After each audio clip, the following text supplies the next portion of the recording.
Trong thời gian tới, chức năng tuyển dụng giáo viên các cấp được phân cấp phân quyền mạnh hơn về cho cấp xã và Sở Giáo dục và Đào tạo các địa phương. Nội dung này được Bộ Giáo dục và Đào tạo hướng dẫn thực hiện trong công văn số 1581 gửi Ủy ban Nhân dân cấp tỉnh thành về đảm bảo duy trì, nâng cao chất lượng hiệu quả hoạt động của các trường học khi thực hiện mô hình chính quyền địa phương hai cấp.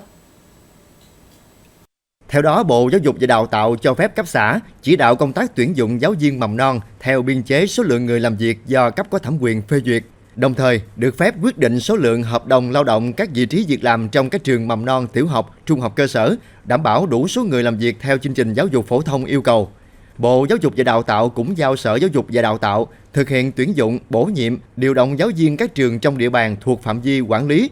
Trước đây, việc tuyển dụng giáo viên công lập thực hiện như tuyển dụng viên chức nói chung do ngành nội vụ, Ủy ban Nhân dân cấp huyện, cấp tỉnh thực hiện.